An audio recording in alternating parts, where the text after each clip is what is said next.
হুমায়ুন কবিরের হঠাৎ হলোটা কি? মানুষ অনেক সময় নিজের ভুল বুঝতে পারেন শেষ বয়সে গিয়ে, তখন অনুতাপ শোনা যায়। আক্ষেপ করেন নিজের ভুলের জন্য, ক্ষমাও চেয়ে নেন অনেক সময়। হুমায়ুনের ক্ষেত্রে ব্যতিক্রম দেখা যাচ্ছে।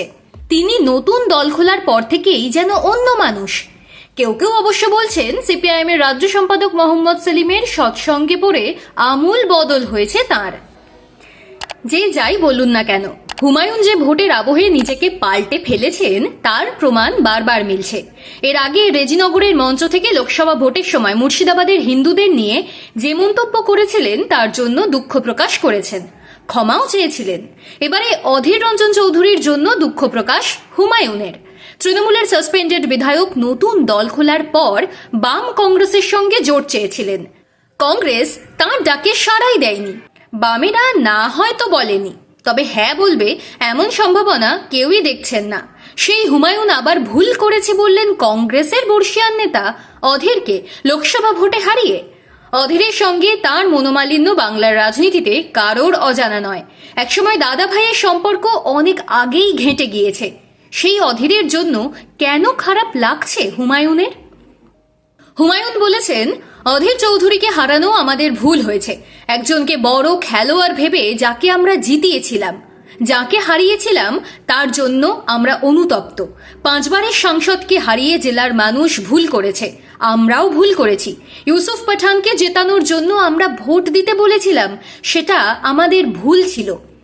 দেরিতে হলেও অধীরের হারে হুমায়ুন কি সত্যিই অনুতপ্ত, নাকি এর পিছনে জোটের অন্য অঙ্ক রয়েছে? তা নিয়ে কিন্তু চর্চা শুরু হয়েছে।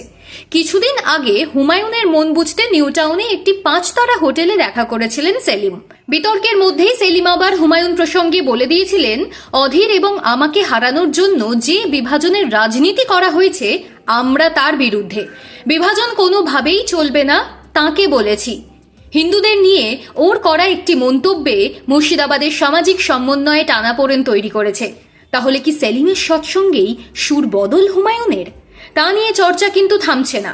এর মধ্যে আবার হুমায়ুন বলেছিলেন সেলিমই জোটের নেতা, যা শুনে সেলিম আবার বলেছেন, এ তো খুব ভালো কথা। অন্য দলগুলো যদি সেলিমকে কিংবা সিপিআইএমকে নেতা বলে মেনে নেয়, তার থেকে ভালো তো আর কিছু হয় না।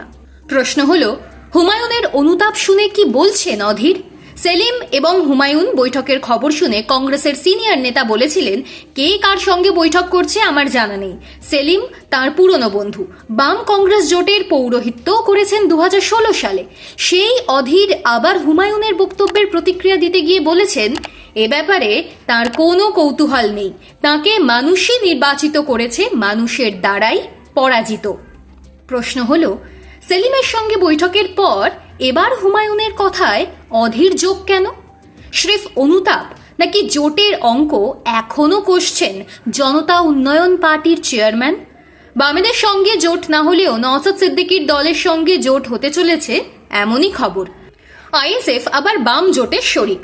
সরাসরি বামেদের সঙ্গে হাত মেলাতে না পারলেও বাম ছোঁয়া থাকবে, তাও বলছে বিশেষজ্ঞ মহল।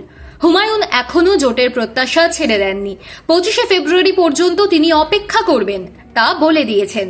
তার মধ্যে অধীরের জন্য তার অনুতাপ জল্পনা বাড়িয়েছে বই কি।